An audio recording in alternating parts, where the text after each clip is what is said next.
Hello everyone, Manu study में आपका स्वागत है। आज हम राजस्थान से संबंधित मार्च महीने में घटित करंट विषयों पर चर्चा करेंगे। ये मार्च महीने का भाग 2 है, तो शुरू करते हैं। ग्रामीण सड़क विकास में राजस्थान में उल्लेखनीय कार्य करने पर केंद्र से कितने रुपए की प्रोत्साहन राशि प्राप्त हुई है? तो हाल ही में राजस्थान सरकार को कितने रुपए की राशि प्राप्त हुई है केंद्र से? 184 करोड़ 76 लाख रुपए की। यह किस योजना के अंतर्गत आता है? तो ये प्रधानमंत्री ग्राम सड़क योजना के अंतर्गत आता है, जो कि सन 2000 में लॉन्च की गई थी अटल बिहारी वाजपेयी सरकार के द्वारा। साथ ही हमारे जो सेंट्रल के ministry of road transport and highway of India है, वो उनका नाम क्या है? नितिन गडकरी। और राजस्थान के जो परिवहन विभाग के जो मंत्री हैं, उनका नाम हमें ध्यान रखना है। वो कौन है? प्रताप सिंह खाचरियावास। प्रताप सिंह खाचरियावास, इनका नाम हमें ध्यान रखना है। मुकुंदरा हिल्स टाइगर रिजर्व कहाँ पर स्थित है? तो हाल ही में ये न्यूज़ में था, तो हमें ध्यान रखना है ये कहाँ स्थित है। ये कोटा के अंदर स्थित है। हाल ही में खिलाड़ियों को गहन प्रशिक्षण देने व तकनीकी रूप से दक्ष बनाने हेतु SAI sports authority of India ने देश में कितने सेंटर ऑफ एक्सीलेंस खोलने की घोषणा की है? तो हाल ही में SAI, जिसे हम साई भी कहते हैं शॉर्ट फॉर्म के अंदर, स्पोर्ट्स अथॉरिटी ऑफ इंडिया ने देश में 23 सेंटर ऑफ एक्सीलेंस खोलने की घोषणा की है। साथ ही जो भारत का खेल मंत्री विभाग है, वो किसके पास में? खेल मंत्रालय किसके पास में? किरण रिजिजू के पास में। तथा साई के महानिदेशक का नाम हमें ध्यान में रखना है, वो हैं संदीप प्रधान। संदीप प्रधान, इनका नाम भी ऐसे शुरू हो रहा है, और स्पोर्ट्स अथॉरिटी ऑफ इंडिया ऐसे ही शुरू हो रहा है, तो ध्यान रख सकते हैं इसे। राजस्थान में जो खेल मंत्रालय है, वो किसके पास में? खेल विभाग अशोक चांदना जी के पास में। अशोक चांदना। इस सेंटर ऑफ एक्सीलेंस खोलने की घोषणा से जितने भी हमारे नेशनल इंटरनेशनल खिलाड़ी हैं, उनको हाईटेक तरीके से ट्रेनिंग दी जाएगी, तो ये हमें ध्यान रखना है। CRPF ने 81वें स्थापना दिवस पर किस योजना का शुभारंभ करने की घोषणा की है? तो हाल ही में CRPF ने किस योजना का शुभारंभ किया है? इन्होंने किया है हमारे शहीदों पर गर्व है। इसके अंतर्गत शहीदों के परिवार को पूर्ण स्वास्थ्य बीमा कवर मिलेगा। साथ ही ये जो दिवस है वो कब मनाया जाता है? 19 मार्च को इसका स्थापना दिवस मनाया जाता है CRPF का। कांस्टेबल के लिए जीवन पर्यंत सुविधा के लिए प्रीमियम राशि 30,000 रुपये रखी गई है इस बीमा कवर के अंदर, और अधिकारियों के लिए ये राशि कितनी है? 1.20 लाख रुपये है। साथ ही CRPF के जो महानिदेशक हैं, वो कौन है अभी प्रेजेंट में? AP Maheshwari. AP Maheshwari present के अंदर CRPF के महानिदेशक हैं। क्या आप कमेंट बॉक्स में लिखकर बताएंगे कि CRPF का मोटो, उद्देश्य क्या है? कमेंट बॉक्स में लिखकर बताइए। चावल पर फिल्मी गीत लिखकर राजस्थान के अजमेर ज़िले के किस व्यक्ति ने इंडिया बुक ऑफ रिकॉर्ड में अपना नाम दर्ज करवाया है? तो हाल ही में बच्चन सिंह चौहान ने चावल पर फिल्मी गीत लिखकर राजस्थान के अजमेर ज़िले से इंडिया बुक ऑफ रिकॉर्ड के अंदर अपना नाम दर्ज कराया है। इन्होंने 2019 के अंदर भी राजस्थान बुक ऑफ अवार्ड में भी अपना नाम दर्ज करवाया था। इन्हें वहाँ से भी सम्मान मिला था, तो हमें इनका नाम ध्यान रखना है। इन्होंने राजा हिंदुस्तानी का सॉन्ग परदेसी जाना नहीं, उस फिल्म को चावल पर लिखा था, और इस वजह से उन्हें इंडिया बुक ऑफ रिकॉर्ड के अंदर शामिल किया गया है, तो ये हमें ध्यान रखना है। हाल ही में नागौर निवासी डॉक्टर शिवानी मुंडा को प्लास्टिक वेस्ट पर कलाकृतियाँ बनाने हेतु किस अवार्ड से नवाजा गया है? तो इन्हें प्रेजेंट में किस अवार्ड से नवाजा गया है? इंडिया बुक ऑफ रिकॉर्ड से। ये नागौर की रहने वाली हैं, तो इनका भी हमें ध्यान में रखना है। स्वतंत्रता सेनानी श्रवण लाल प्रजापति की देह का राजकीय सम्मान से अंतिम संस्कार किया गया। इनका संबंध है, बड़ा अच्छा क्वेश्चन है, स्वाधीनता संग्राम, गोवा मुक्ति आंदोलन, ऑपरेशन सफ़ेद सागर से। तो जो स्वतंत्रता सेनानी हैं श्रवण लाल प्रजापति जी, इनका संबंध किससे है? स्वाधीनता संग्राम से और गोवा मुक्ति आंदोलन से। ऑपरेशन सफ़ेद सागर से इनका कोई संबंध नहीं है, तो यहाँ पर हमारा आंसर क्या हो जाएगा? ऑप्शन 1 और 2। गोवा मुक्ति आंदोलन के जो जनक हैं, इनका हमें ध्यान रखना है। ये कौन थे? डॉक्टर राम मनोहर लोहिया। डॉक्टर राम मनोहर लोहिया, इनका नाम हमें ध्यान रखना है। साथ ही ये कब शुरू हुआ था आंदोलन? 1961 के अंदर। 1961 के अंदर शुरू हुआ था। और क्यों शुरू हुआ था? ताकि गोवा को पुर्तगालियों के शासन से मुक्त कराया जा सके, तो ये हमें ध्यान रखना है। ऑपरेशन आशा के संबंध में कथन सत्य है। तो हाल ही में ये न्यूज़ के अंदर था, तो ये किससे संबंधित है? ये मानव तस्करी विरोधी शाखा है या चाइल्ड लाइन से संबंधित है? ये दोनों ही इस ऑपरेशन से रिलेटेड हैं, तो यहाँ दोनों कथन ही सही होंगे हमारे। ये मानव तस्करी विरोधी शाखा है जो मानव तस्करी को रोक लगाने के लिए काम करती है, साथ ही चाइल्ड लाइन से भी संबंधित है। ताजेवाला हेड किससे संबंधित है? बनास नदी से, माही नदी से, यमुना नदी से, बैडश नदी से। तो हाल ही में ये नदी जो ताजेवाला हेड है ये अभी प्रेजेंट में न्यूज़ के अंदर है, और ये किस नदी से बिलोंग करता है? ये बिलोंग करता है यमुना नदी से। हमारे राजस्थान के अंदर ताजेवाला हेड से चूरू, सीकर, झुंझुनू इन जिलों को पीने का पानी तथा सिंचाई के पानी की व्यवस्था की जानी थी, और ये जो पानी की व्यवस्था की जा रही थी वो यमुना नदी के जल से की जा रही थी। साथ ही 1994 के अंदर 5 राज्यों के मध्य समझौता हुआ था जिसमें कि यमुना के पानी को शेयर किया जाना था। तो ताजेवाला हेड से जो पानी राजस्थान के हिस्से में आता, वहाँ पर राजस्थान और हरियाणा सरकार के बीच में अभी थोड़ा डिस्प्यूट चल रहा है, तो उसको लेकर ये न्यूज़ अभी करंट में चर्चा के अंदर है। तो हमें ध्यान रखना है कि ताजेवाला हेड किस नदी से रिलेटेड है? यमुना नदी से है, और राजस्थान को जो पानी आवंटित किया गया है उस पर अभी हरियाणा से बातचीत चल रही है, तो ये हमें ध्यान रखना है। अच्छा, साथ में ये जो 5 राज्य थे वो कौन कौन से थे, इनका भी हम नाम ध्यान में रख सकते हैं। जो 1994 के अंदर इनके बीच में समझौता हुआ था, हरियाणा, पंजाब, राजस्थान, यूपी और दिल्ली।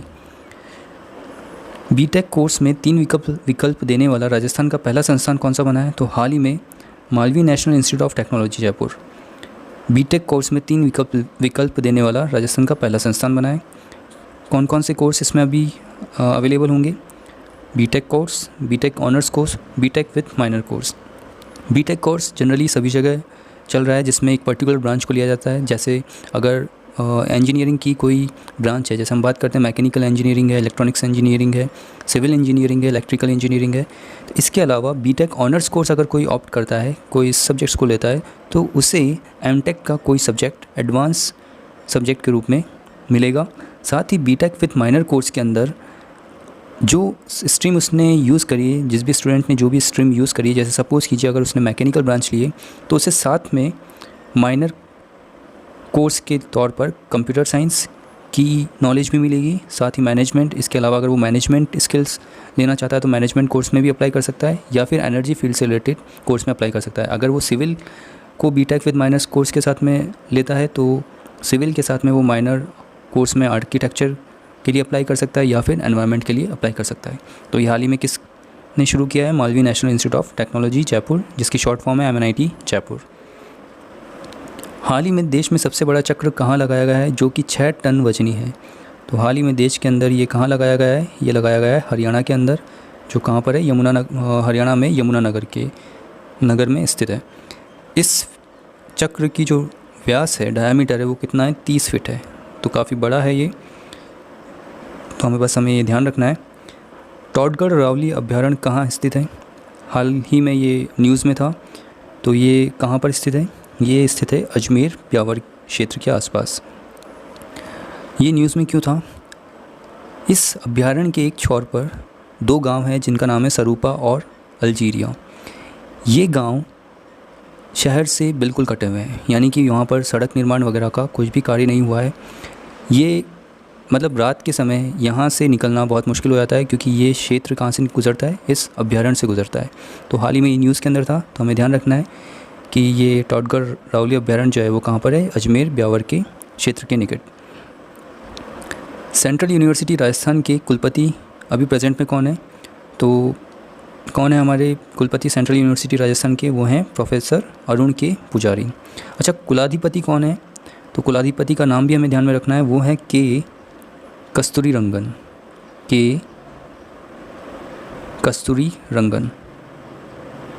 ये कौन है? कुलाधिपति।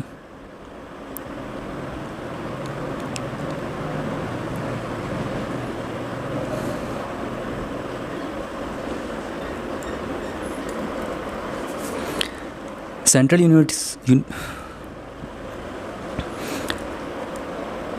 यूनिवर्सिटी राजस्थान के कुलपति प्रेजेंट में कौन है? तो ये हैं प्रोफेसर अरुण के पुजारी। साथ ही जो कुलाधिपति हैं वो कौन है? के कस्तूरी रंगन। इनका नाम भी हमें ध्यान में रखना है। कौन है? के कस्तूरी रंगन।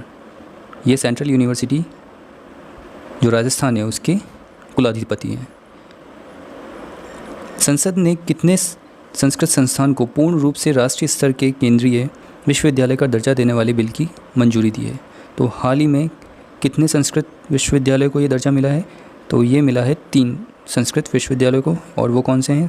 राष्ट्रीय संस्कृत संस्थान नई दिल्ली के अंदर, लाल बहादुर शास्त्री राष्ट्रीय संस्कृत विद्यापीठ नई दिल्ली के अंदर, राष्ट्रीय संस्कृत विद्यापीठ तिरुपति, ये कहाँ पर है? आंध्र प्रदेश में। तो ये हमें ध्यान में रखना है, ये क्वेश्चन पूछा जा सकता है।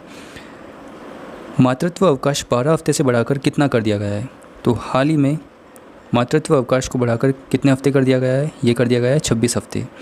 यानी कि 12 हफ्ते अगर पहले था तो कितने दिन होंगे हमारे पास में? 7 दिन के हिसाब से 84 दिन, और 26 हफ्ते के हिसाब से अब मातृत्व अवकाश के लिए कितने दिनों की लीव मिल सकती है? वो हैं 182 दिन। तो यह हमें ध्यान रखना है कि 84 दिन से अब बढ़कर कितना हो गया है? 182 डेज़, 182 दिन। इंदिरा गांधी मातृ पोषण योजना के तहत 4 जिलों में महिलाओं को दूसरी संतान जन्म लेने पर कितने रुपए का भुगतान किया जाएगा? तो हाल ही में यह योजना पायलट प्रोजेक्ट के तौर पर शुरू की गई है, और इसमें कितने रुपए दिया जाएगा? इसमें दिया जाएगा 6000 रुपये। और ये पायलट प्रोजेक्ट के रूप में किन जिलों में यूज़ की गई है, शुरू की गई है? तो ये शुरू की गई है उदयपुर, डूंगरपुर, बांसवाड़ा, प्रतापगढ़, यानी कि राजस्थान के दक्षिणी छोर के जो ज़िले हैं वहाँ पर ये शुरू की गई है। हाल ही में राष्ट्रीय डेयरी विकास बोर्ड ने राजस्थान की किस डेयरी को एक स्किम मिल्क पाउडर भंडार घर सौंपा है? तो हाल ही में राष्ट्रीय डेयरी विकास बोर्ड ने राजस्थान की अजमेर डेयरी को 1 स्किम मिल्क पाउडर भंडार घर सौंपा है। जो अजमेर डेयरी हैं उसके जो अध्यक्ष हैं, ये अभी काफ़ी न्यूज़ में भी थे, और इनका नाम क्या है? रामचंद्र चौधरी जी। 4 SMP गोदाम बनाए जा रहे हैं यहाँ पर, जिसकी लागत कितनी आएगी? 10 करोड़ की। इसमें 5000 मैट्रिक टन घी जो है वो संग्रहित किया जा सकता है। इसके साथ में अगर हम देखें कि राष्ट्रीय डेयरी विकास बोर्ड के जो प्रेजेंट में चेयरमैन हैं, उनका नाम हमें ध्यान रखना है। उनका नाम क्या है? श्री दिलीप रथ। तथा जो फर्स्ट चेयरमैन थे नेशनल डेयरी डेवलपमेंट बोर्ड के, वो बड़े ही फेमस थे। श्वेत क्रांति इन्होंने अपना मुख्य योगदान दिया था, और इनका नाम क्या है? वी कुरियन, जिन्हें हम वर्गीस कुरियन के नाम से भी जानते हैं। तो ये हमें ध्यान में रखना है। भारत के संविधान में 8वीं अनुसूची में कौन सी भाषाओं को जगह मिल सकती है? तो हाल ही में किन भाषाओं को 8वीं अनुसूची में जगह मिल सकती है? तो ये हैं राजस्थानी, भोजपुरी और भोटी।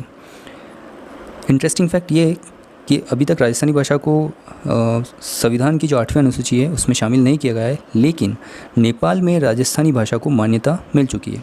साथ ही वहाँ के जो सांसद हैं वो राजस्थानी भाषा में शपथ लेते हैं। अच्छा, ये जो 8वीं अनुसूची है इसमें डिसाइड कैसे करते हैं कि ये लैंग्वेज इस बार इस संविधान के अंदर 8वीं अनुसूची के अंदर इसको ऐड किया जाएगा? तो इसके लिए हमारे पास में ये लिस्ट है जो कि आप चेक कर सकते हैं यहाँ पर। ये list of language in the English 8th schedule, तो 8वें शेड्यूल के अंदर ये हमारे पास में अवेलेबल है। ये 1 से लेके 22 तक ये सभी लैंग्वेज हमारे संविधान के अंदर ऑलरेडी शामिल की जा चुकी हैं, और बाकी जो लैंग्वेज हैं जिनकी डिमांड है कि इनको भी आपको इंक्लूड करना चाहिए, तो ये कौन सी हैं? अंगिका, बंजारा, बाजिका, भोजपुरी, भोटी, भोटिया, बुंदेलखंडी, छत्तीसगढ़ी, धाटकी, इंग्लिश, गरवाही, गोंडी, गुर्जरी, हो, खाची, कामतपुरी, ये सभी लैंग्वेजेस कितनी हैं? ये टोटल 38 तक। ये इन फ्यूचर जब भी हमारे संविधान में इनको इंक्लूड किया जाएगा तो इन भाषाओं को इंक्लूड किया जाएगा। तो अभी प्रेजेंट में किसको इंक्लूड किया गया है? भोटी, राजस्थानी, और एक और कौन सी थी हमारे पास में? भोजपुरी। तो ये हमें ध्यान में रखना है। आप चाहे तो इसका स्क्रीनशॉट भी ले सकते हैं। स्वच्छ हवा के लिए राज्य में किस जिले में पहला टावर ट्री लगाया है जो कि प्रदूषण के संक्रमण को कम करेगा? तो हाल ही में राजस्थान के अंदर जयपुर ज़िले में पहला टावर ट्री लगाया गया है जो कि फ़िल्ट्रेशन का काम करेगा। इसमें 5 लेयर फ़िल्ट्रेशन होगा स्वच्छ हवा के लिए। यह अजमेरी गेट स्थित यादगार के पास में लगाया गया है, और जो फ़िल्ट्रेशन होगा उसके टॉप लेवल पे एक फ़ोटो कैटलिक फ़िल्टर लगा होगा जिसमें सेकंड लेवल जो होगा उस पर एक्टिवेटेड कार्बन फ़िल्टर होगा, थर्ड लेवल पर फाइन फ़िल्टर होगा, फोर्थ लेवल पर प्री फ़िल्टर होगा और सबसे नीचे जालीदार नुमा एक फ़िल्टर होगा। तो ये कहाँ लगाया गया है? जयपुर के अंदर अजमेरी गेट स्थित यादगार के पास में। इसके द्वारा 1300 वर्ग मीटर इलाके में ये प्रभावी रहेगा, जो कि वायु को साफ़ करने में काम में आएगा। 2500 क्यूबिक मीटर प्रति घंटा की दर से ये हवा को साफ़ करेगा। तो ये इन्फॉर्मेशन हमें ध्यान में रखनी है। राजस्थान में कुल कितने सैनिक स्कूल कार्यरत हैं? हाल ही में न्यूज़ में था। तो कितने स्कूल कार्यरत हैं सैनिक स्कूल? तो राजस्थान में अभी केवल 2 स्कूल कार्यरत हैं। वो स्कूल कहाँ पर है? एक तो है चित्तौड़गढ़ के अंदर और दूसरा है झुंझुनू में। तीसरे स्कूल के लिए राजस्थान में समझौता ज्ञापन पर हस्ताक्षर हो चुके हैं। वो कहाँ पर बनेगा? अलवर के अंदर। तथा साथ ही सांसद भागीरथ चौधरी ने अजमेर ज़िला मुख्यालय पर इसे खोलने की मांग करी थी और इसका कारण उन्होंने क्या बताया था कि ये नसीराबाद छावनी जो है वो पास में ही है और वहाँ के बच्चों को, जो भी नसीराबाद छावनी के जितने भी हमारे सोल्जर्स हैं जो वहाँ रह रहे हैं, उनके बच्चों को पढ़ाई के लिए सैनिक स्कूल के अंदर मतलब सैनिक स्कूल में उनको पढ़ाया जाए, क्योंकि वो अभी प्राइवेट स्कूल के अंदर पढ़ रहे हैं। तो इसके लिए इन्होंने मांग रखी थी। और हमें ध्यान रखना है कि केंद्रीय रक्षा राज्य मंत्री जो हैं वो कौन है? श्रीपद नायक। साथ ही पूरे भारत में सैनिक स्कूल की जो संख्या है वो कितनी है टोटल? वो है टोटल 33। केवल 33 स्कूल ही सैनिक स्कूल हैं जो भारत के अंदर है, जिसमें से 2 स्कूल राजस्थान के अंदर, तीसरे पे समझौता ज्ञापन पर हस्ताक्षर हो चुके हैं, यानी कि वो उसको मंजूरी मिल गई है स्कूल बनने की, और चौथी की मांग सांसद भागीरथ चौधरी ने करी है। तो ये हमें ध्यान रखना है। राजस्थान में किन खिलाड़ियों के लिए 2% कोटा नौकरियों में देने की घोषणा की है? तो हाल ही में राजस्थान में 2% आरक्षण नौकरियों में, जो भी स्पोर्ट्स कोटा के थ्रू नौकरियों में अप्लाई करना चाहते हैं, तो उनके लिए पहले कंडीशन थी कि वो नेशनल खेले हो, इंटरनेशनल खेले हो, तब तो उनको कोटा मिलता था। लेकिन अभी ये जो रिक्वायरमेंट है उसको थोड़ा लूज़ कर दिया गया है, यानी थोड़ा कम कर दिया गया है। तो अब किसको मिलेगा ये कोटा? जो मेडलिस्ट नहीं है पर नेशनल खेले, यानी उनको कोई भी मेडल नहीं मिला है लेकिन वो नेशनल खेले हैं, तो उन्हें ये कोटा मिलेगा। तो ये हमें ध्यान रखना है। एक्सपोर्टर्स को जीएसटी रिफ़ंड किस माध्यम से मिलेगा? तो हाल ही में एक्सपोर्टर्स को जीएसटी रिफ़ंड जो होगा वो किसके थ्रू मिलेगा? ई-वॉलेट के थ्रू। तो ये हमें ध्यान में रखना है। भारतीय खान ब्यूरो के रिकॉर्ड के अनुसार देश में सबसे अधिक अवैध खनन किस राज्य में होता है? तो हाल ही में जो खनन विभाग ने रिपोर्ट दी थी भारत के खान ब्यूरो के द्वारा, उन्होंने बताया कि सबसे ज़्यादा खनन किस राज्य में होता है? वो होता है उत्तर प्रदेश के अंदर। तो फर्स्ट नंबर पे उत्तर प्रदेश है और सेकंड नंबर पे कौन है? राजस्थान। यहाँ पे भी अरावलियों को काफ़ी बुरी तरीके से खोदा जा रहा है, मतलब उनको नुकसान पहुँचाया जा रहा है। साथ ही अवैध खनन जगह जगह पर जारी हैं अभी भी। हमारे जो केंद्रीय खान मंत्री हैं वो कौन है? प्रहलाद जोशी जी। और राजस्थान के कैबिनेट मंत्री में कौन है? प्रमोद बाया जी। तो ये हमें ध्यान में रखना है। केंद्र सरकार के जल शक्ति मंत्रालय ने राजस्थान में 4800 खरब लीटर पानी के भंडार तलाश करने के लिए तेल कंपनियों को निर्देश दिए हैं। मुख्यतः ये क्षेत्र कहाँ से संबंधित है? तो ये कहाँ से संबंधित है? ये संबंधित है आपके बाड़मेर से। बाड़मेर रिफाइनरी के बारे में आपने सुना ही है। बाड़मेर सांचौर बेसिन क्षेत्र से क्रूड ऑयल वेलपेड से पानी की धार निकालने के लिए प्रयास किए जा रहे हैं। इसके अलावा जालोर, बीकानेर व जैसलमेर में भी पानी की तलाश की जा रही है। और ये पानी की तलाश क्यों की जा रही है? यह खोज सरस्वती नदी के पद चिन्हों पर हो रही है और सरस्वती नदी को हम अंतः प्रवाह की नदी भी कहते हैं। तो इस वजह से इस पर काम चल रहा है और तकरीबन 350 मीटर नीचे पानी की उपलब्धता पाई गई है। तेल खोज में लगी 19 रिग को ये काम दिया गया है, वो इस क्षेत्र में पानी की धार को निकालने के प्रयास कर रही है। तो ये हमें ध्यान में रखना है कि वो किस क्षेत्र से मुख्यतः संबंधित है? बाड़मेर क्षेत्र से। टीपी एक्ट के तहत 18 वर्ष से अधिक उम्र की लड़की वह चाहे विवाहित है या नहीं, कोई समस्या होने पर वह अबॉर्शन करवा सकती है। अगर वह शारीरिक, मानसिक या अन्य समस्या के चलते मां नहीं बनना चाहती हो तो अबॉर्शन करवाने का उसका हक है। जनरली हमारे माइंड में इसके लिए यही आएगा कि अबॉर्शन तो एक गलत चीज़ है, तो अबॉर्शन नहीं करवा सकती है। तो यहाँ हम दोनों कथन को असत्य इसका मार्क कर सकते हैं, लेकिन इस एक्ट के तहत ये दोनों कथन ही सत्य हैं। साथ ही कथन 1 का जो कारण है वो है कथन 2। अब इसे हम एक बार वापस पढ़ते हैं। एमटीपी एक्ट के तहत 18 वर्ष से अधिक उम्र की लड़की, वह चाहे विवाहित है या नहीं, कोई समस्या होने पर वह अबॉर्शन करवा सकती है। अगर वह शारीरिक, मानसिक या अन्य समस्या के चलते मां नहीं बनना चाहती है तो अबॉर्शन करवाने का उसका हक है। तो ये हमें ध्यान में रखना है। अच्छा क्वेश्चन है, बन सकता है। राजस्थान टेक्निकल यूनिवर्सिटी ने सुरक्षा के लिहाज से ऑनलाइन पोर्टल शुरू किया है, जो कि मार्कशीट ट्रांसक्रिप्ट माइग्रेशन वेरिफिकेशन के लिए पोर्टल का उपयोग करेगा। इस पोर्टल का क्या नाम रखा है? तो इस पोर्टल का क्या नाम रखा है उन्होंने? ई बडी। ई बडी के थ्रू अब जो स्टूडेंट्स है वो मार्कशीट ट्रांसक्रिप्ट माइग्रेशन वेरिफिकेशन करवा सकते हैं। तो हमें ये ध्यान रखना है। ये किसने किया है? राजस्थान टेक्निकल यूनिवर्सिटी ने। राजस्थान टेक्निकल यूनिवर्सिटी के जो प्रेजेंट में वाइस चांसलर हैं उनका नाम हमें ध्यान में रखना है। उनका नाम क्या है? Professor R.A. गुप्ता। ये कौन है अभी प्रेजेंट में? राजस्थान टेक्निकल यूनिवर्सिटी के वाइस चांसलर। करीब 51 साल तक भारतीय फुटबॉल की सेवा करने वाले महान फुटबॉलर प्रदीप कुमार बनर्जी, जो कि अर्जुन अवार्ड से भी सम्मानित किए गए थे, भारतीय फुटबॉल के स्वर्णिम दौर के साक्षी रहे। इनका निधन हो गया है।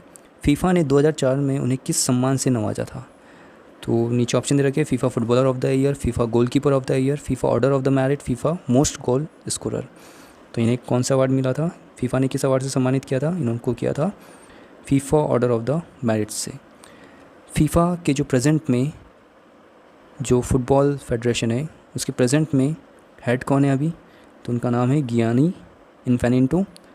साथ ही कमेंट बॉक्स में आप लिखकर बताइए कि इसका हेडक्वार्टर कहाँ पर है, फीफा का हेडक्वार्टर कहाँ पर है। भारत में 112 हेल्पलाइन एक इमरजेंसी रिस्पांस सपोर्ट सिस्टम है। इसके अंतर्गत कौन कौन सी सुविधा आती है? तो ऑप्शन आपके सामने है।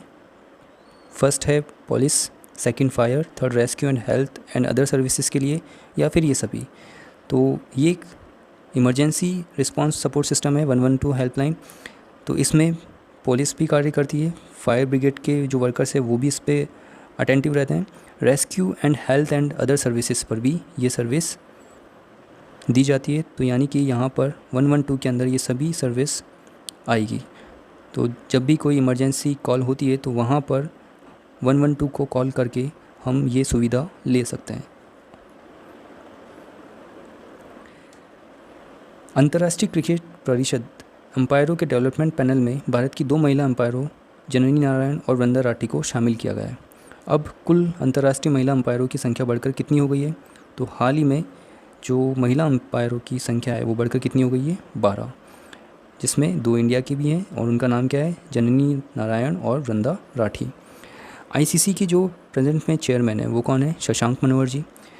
साथ ही बीसीसीआई, क्या आप बताएंगे कि बीसीसीआई के प्रेजेंट में हेड कौन है? उनका नाम कमेंट बॉक्स में लिखकर बताइए।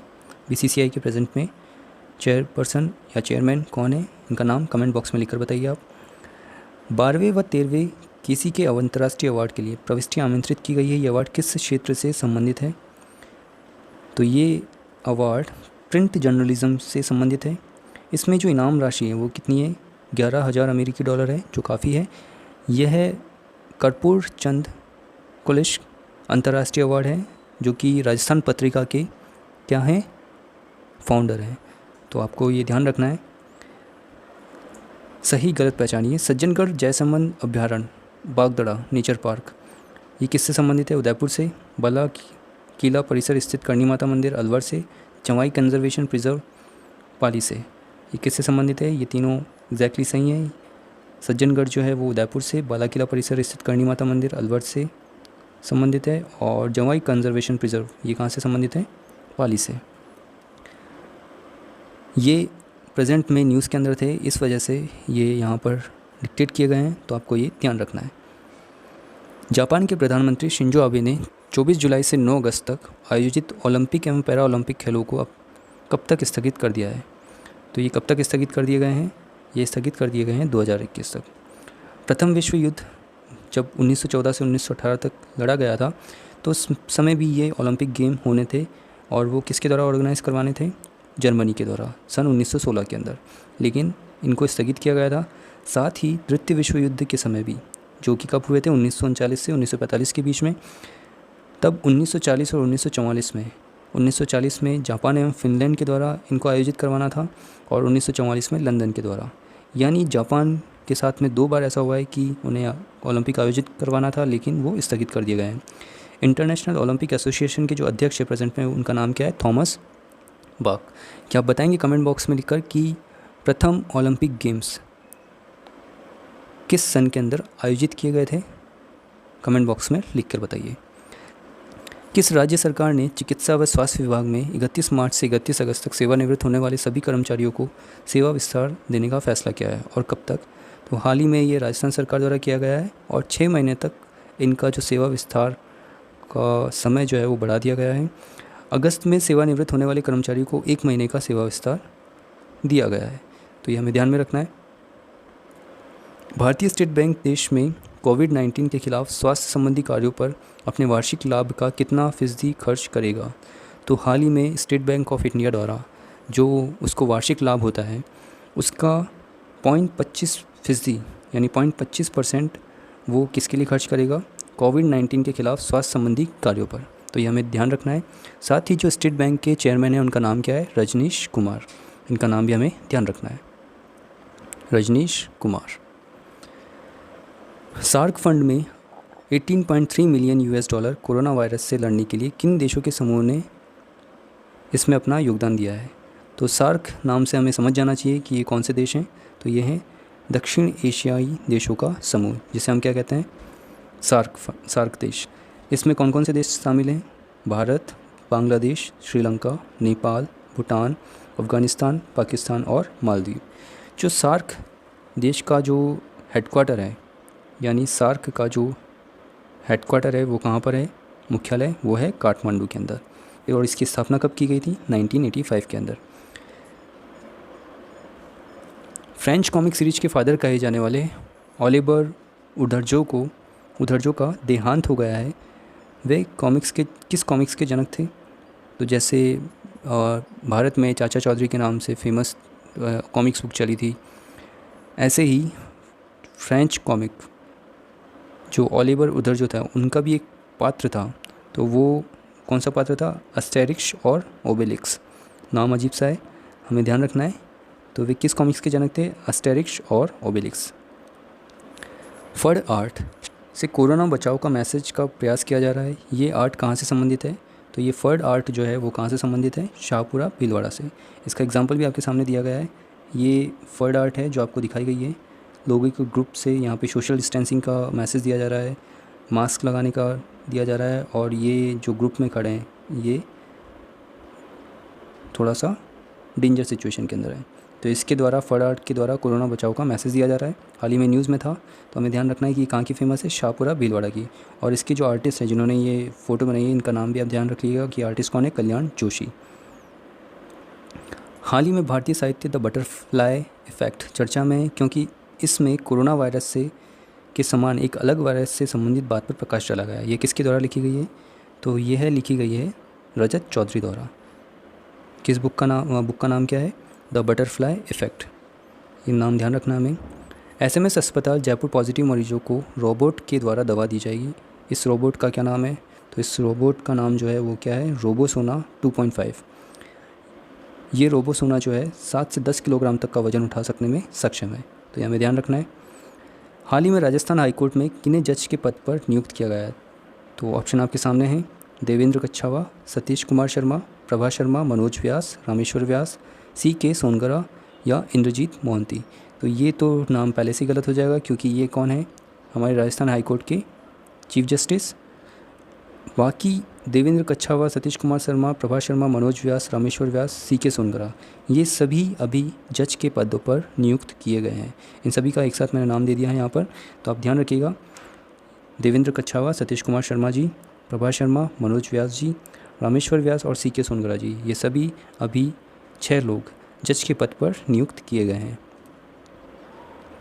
हाल ही में 7.2 तीव्रता का भूकंप किस द्वीप पर आया है?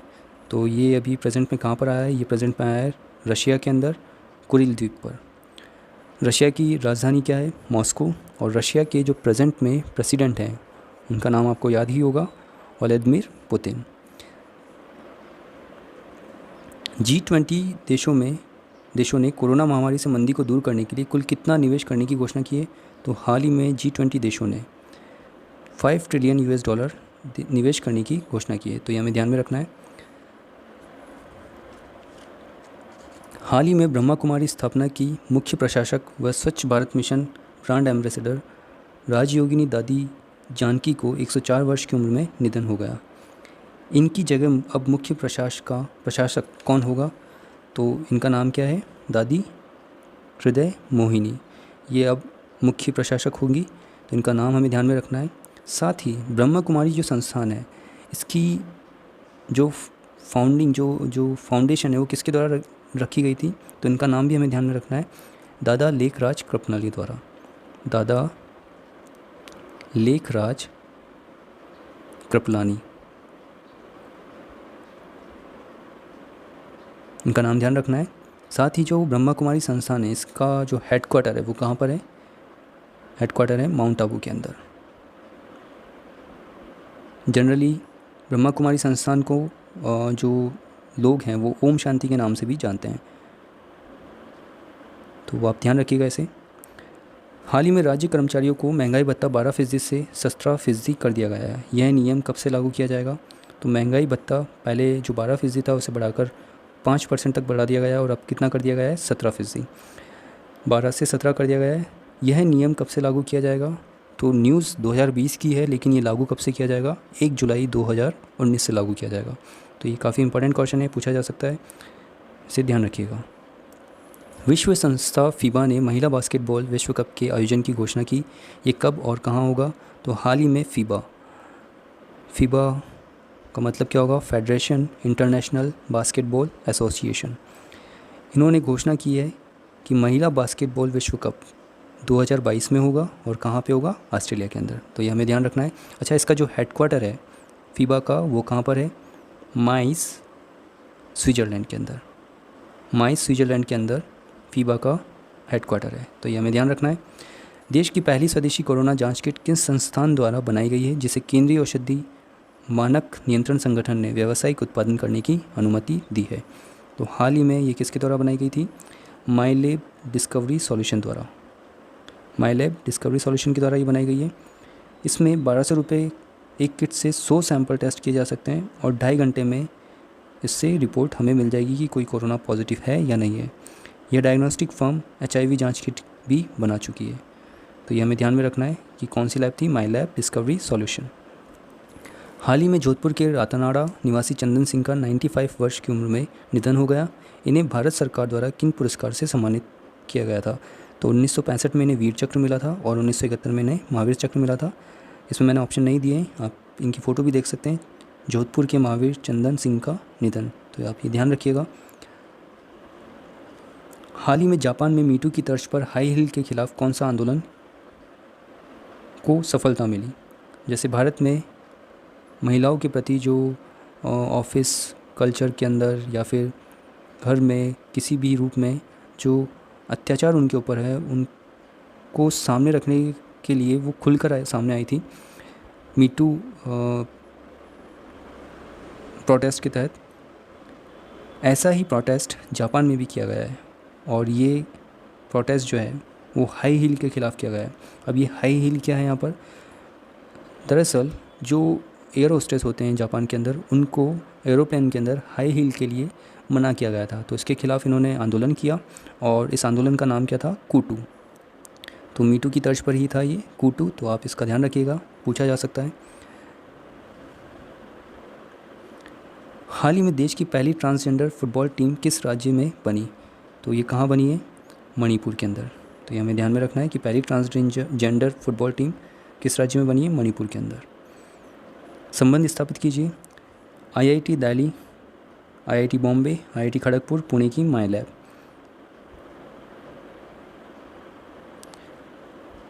IIT दिल्ली ने बैक्टीरिया मारने का एक विशेष कपड़ा बनाया है, बिल्कुल सही है।